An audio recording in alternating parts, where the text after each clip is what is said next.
Welcome back to Mariners Down Under. It is your positive look at your Seattle Mariners, just with an Australian twist. Now, it's been a while since we've done an episode. In fact, it's been way too long. We've had bushfires around where I live. We've had heat waves. It's been absolutely bloody mental. And with the off-season being ridiculously slow up until the last 24 hours, I decided to take a little bit of a break. But today we are back and back with a bang. Today's episode, it's a quick one. We're going to get back on the horse, but it is still a must listen. We're going to talk about today's big trade where the Mariners have acquired Brendon Donovan from the Cardinals. We'll discuss third base now that Geno and Ben Williamson are gone from the organisation. We'll look at some of the exciting chances that are coming to some of the young players with spring training invites, and we'll give a quick recap on some injury news. And on top of that, we've still got our signed and authenticated Julio Rodríguez jersey up for grabs as well. So make sure you stick around and let's get into it.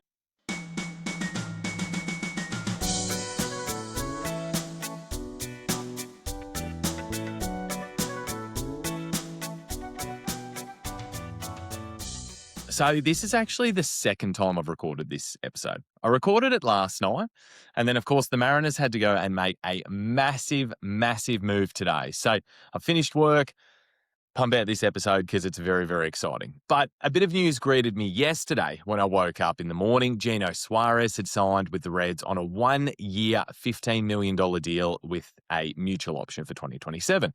So for Geno, it's a return home. He played in Cincinnati from 2015 to 2021, and there he played probably or arguably his best baseball, right? Or some of his best baseball. So no doubt he's going to hit well in that ballpark again. It's sort of a bit of a given. He was, without a doubt, the best bat left on the market of free agents, and reports say he is expected to get most of his at-bats at DH. So, because he's now gone, two of the three big free agent names that the Mariners had at the end of the season have now departed the organisation, with Geno obviously going to the Reds and Jorge Polanco heading to the New York Mets. So, I guess, thank goodness we signed Josh Naylor, because there would be riots if we'd struck out on all three. And thank goodness for today's news as well. So there are a few ways to look at this Geno signing, right? Geno sat on the market for ages. Jim Bowden reported that teams not in contention weren't willing to sign him as they felt there wasn't enough potential return for him at the deadline. There was no way they were going to be able to flip him for anything decent. Bowden said in a response to asking that question to someone in a front office, he was told, well, hang on, have a look at last year. Let's have a look at how hot he was. Let's have a look at the tiny return that Arizona got for him. And I know, in Geno's defense, his defense doesn't exactly light the world on fire. And he hasn't had enough reps at first base, to really want to invest in him there and have him block somebody. But goodness me, like, what world are we living in when a 49 home run hitter just does not have a market? It is absurd, and it's just some absolutely crazy times indeed. So from a Mariners point of view, I feel like if they wanted him, they would have got him. And obviously with today's move, maybe they knew that was nearly there and that was going to come across. To me, this is a clear indication that youth was the plan all along here, unless something fell in their lap and then they were going to be adaptable. Do you remember the reports when Josh Naylor had reportedly sat down with the top brass, and he had full scouting reports on all of the prospects coming up through the system? So obviously Seattle is never going to be a huge free agent destination, whether it's the location, the money, whatever you want to call it. It's not going to be. But Josh has obviously believed in who is coming up because he's re-signed, and that's exactly where we're at. The next generation are now coming through, and it's exciting, but it's also scary. So when we look at third base, Ben Williamson, he's gone in today's trade. He was a staple last season. Julio Suarez is also gone, leaving through free agency. So what does it leave us? Colt Emerson. Colt Emerson's going to give or get some run in 2026. There is no doubt about it. But will it be from the get-go? Now, Jerry DiPoto seems to think so. He says that not only does he expect Colt Emerson to knock the door down, but break the door down. And I'm with him. Like, Colt is my absolute dream guest for the show. I've got the signed bat up there on the wall. I've got the Bowman Firsts hanging around somewhere. He's just a jet of a player. And we've had so many people come on this podcast that have played with him, that have been teammates of his, and talk about how incredible he is, how he just gets to a ball that no one else can get to. The glove is golden, the throws are elite. Him as a person is just an ideal teammate. So if he can make the opening day roster, it's an absolute thrill. And yes, there's going to be bumps, and we expect that. But this next crop of bats is what we're hanging for. And to have the first one arrive would be absolutely amazing. And there's no guarantee that he makes it because, as we all know, baseball is a really funny game. And that's where today's big move comes in. So if we have a look here, after absolutely hanging on to real estate in the talking space in, Mariners podcast land, Brendon Donovan is finally a Seattle Mariner. The Mariners get their man. They've secured his services. It took a 3-team trade, and believe me, it left everyone hanging for quite a while. Seemed like a couple of hours. So the deal ends up being Brendon Donovan to Seattle. Ben Williamson goes to Tampa Bay, and the Cardinals claim Durangelo Senja, Ty Pete, and 2 competitive round B picks. Now, first up, business. When you're in the business of prospects and relationship building, which is what we're in, trades are really hard. Ty Pete was literally our last guest on our last episode. He is such a great guy with great values. I got a message shortly after the trade from one of our biggest listeners saying, I'm not sure how I am meant to tell my young son that Ty Pete has been traded. Like, my kid is going to be devastated.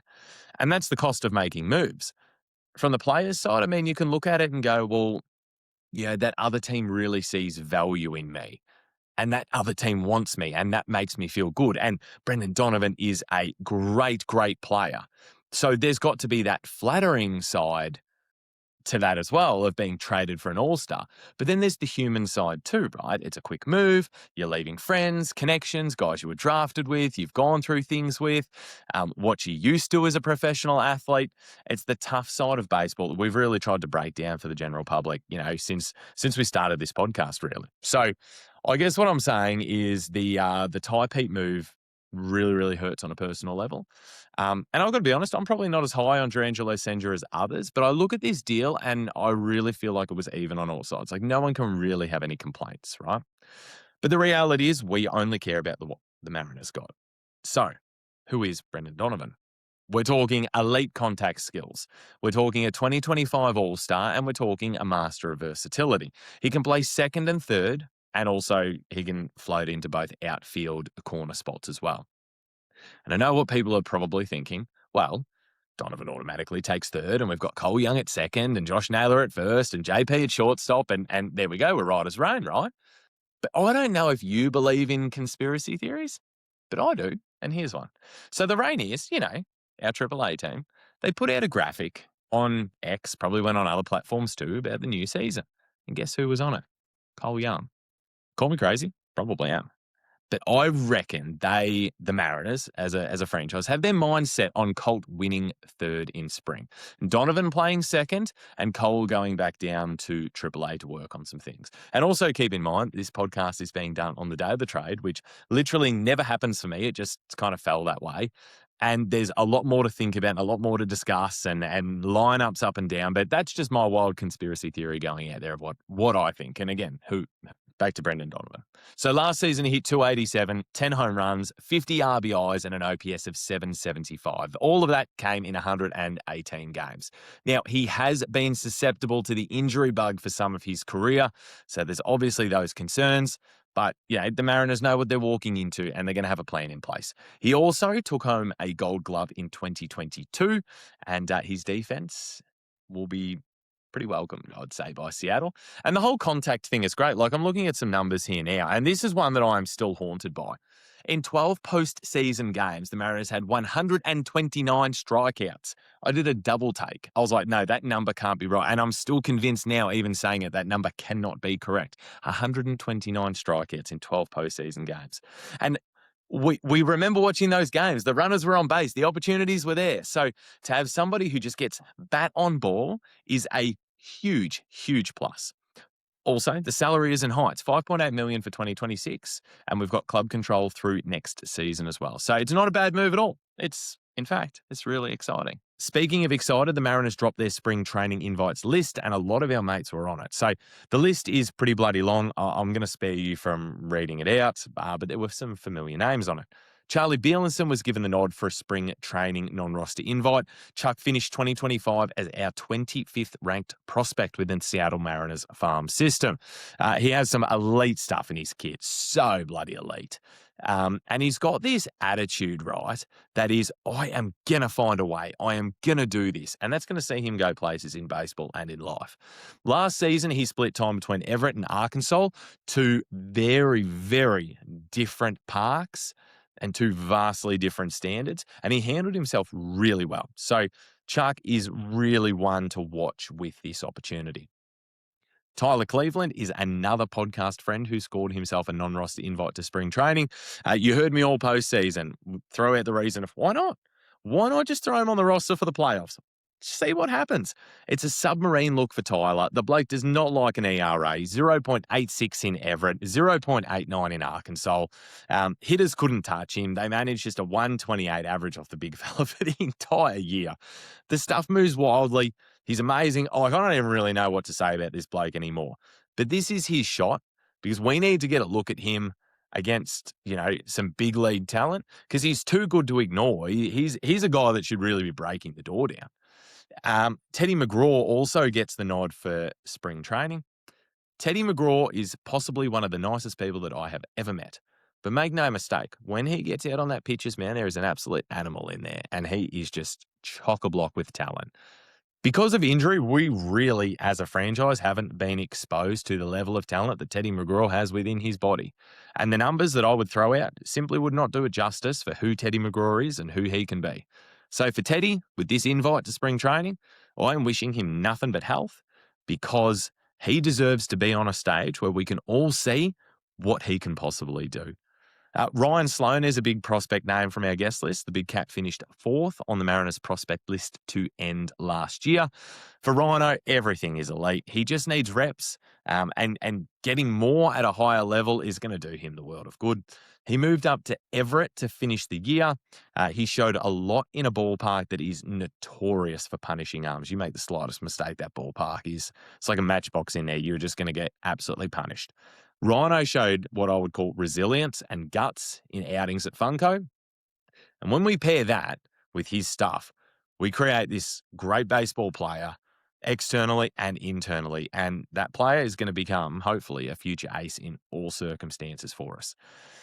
Another guy that got a spring training non-roster invite was Austin Kitchen. So Austin Kitchen is one of my best mates that I've made through this podcast. So I can be a little bit biased with his skill set. He has got an IQ through the roof, and he's got some nice stuff, which I'd really, really like to see come out of the Mariners pen this season. And while I will happily sit here and talk about Austin Kitchen and how he throws the baseball and who he is as a player, that's not even the biggest plus with him here, in my opinion. We've got Sloan, we've got Anderson, and we've got Senja, all on that list with Austin Kitchen going to spring training. But they are so, so young. The mentoring role here, knowing who Austin is as a person, that may be the most underrated part of this list. Not only does he give you a quality player and quality option on the mound, but he enhances everyone around him too, which is just one of the most amazing things about sport. And the final one of our guests who got the nod was Josh Caron. For Josh, I think this is an opportunity to get his name out again. Like the Mariners have taken a few blokes at his position recently in the draft. Josh is, how would I describe Josh? Josh is a really confident bloke with a really big work ethic. He finished the year ranked as our 15th best prospect. He has got an exceptional arm behind the plate, and with a lot of blokes looking to steal bases and show off some wheels at spring training, people want to put a highlight package out there. He has an opportunity to make blokes look silly. You want to run on that arm of Josh Caron, I'm telling you, you ain't running very far. You're going to get absolutely mown down. And the highlight reel that you thought you were going to make is going to turn into a highlight reel for Josh Caron. So I think spring training is an amazing chance for him to sort of elevate his name up there again and go, hey, you guys forget about me. Like, I am here. I am a quality player within the system. So Congratulations to everyone who got that sort of non-roster spot invite. Congratulations to all of our podcast guests. It's just really, honestly, quite wonderful to share. Yeah, a little bit of excitement. I'm actually going to be at spring training this year. I'll be in Arizona. It'll be the first weekend of March, a couple of days beforehand.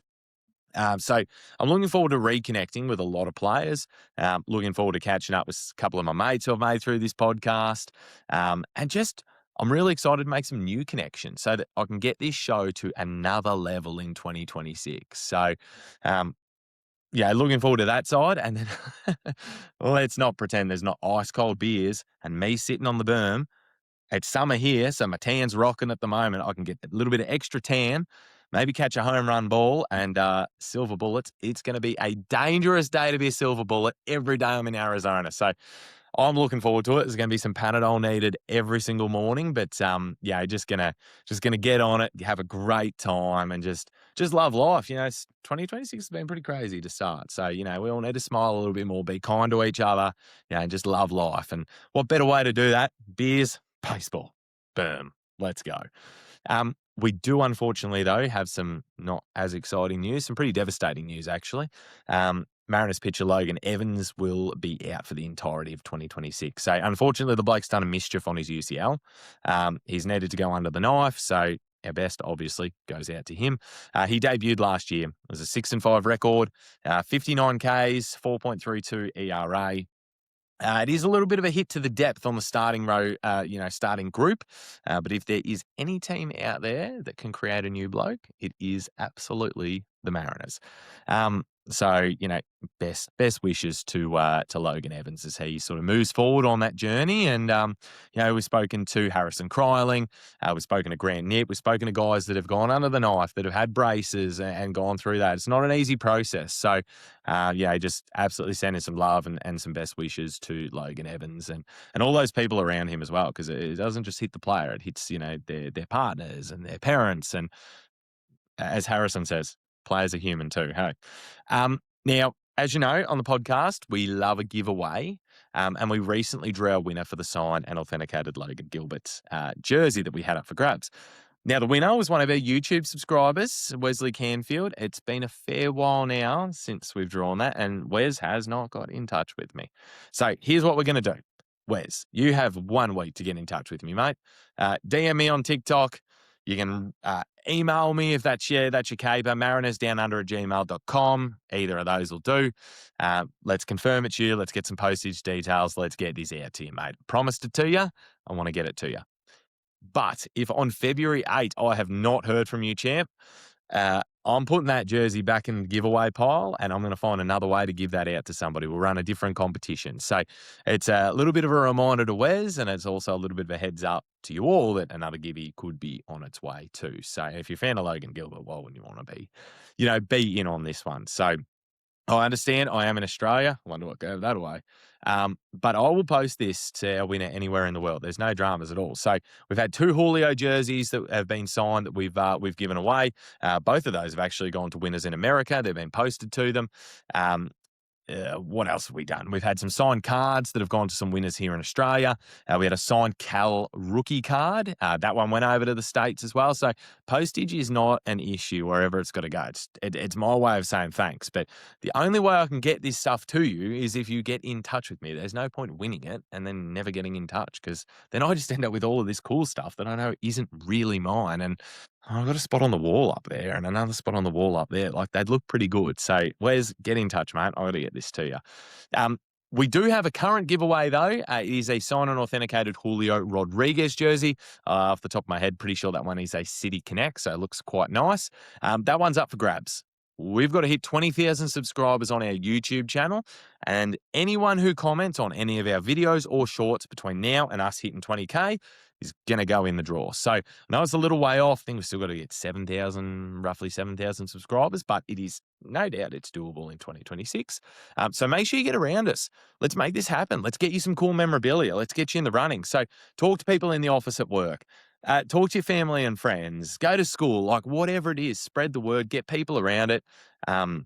Yeah, it's not just the YouTube. I'm going to be honest. I would not want to look at my face on a computer screen or a TV. You don't have to look at me. We're on Spotify as well. You can just listen to the audio version, whatever it is. Get around us and let's make sure we give some cool stuff away. So that's the end of our first show for 2026. It's a barn buster. It's a quick one. We're in and we're out. Just looking to get back on the horse. Get a little bit excited. Baseball is nearly back, and in our next episode, we'll be looking to get an interview up and going and get back to our regular scheduled programming. But I know it's been a while. Thanks for stopping by. Thanks for saying good day again, and thanks for tuning in. And as always, stay safe, stay well, go Mariners.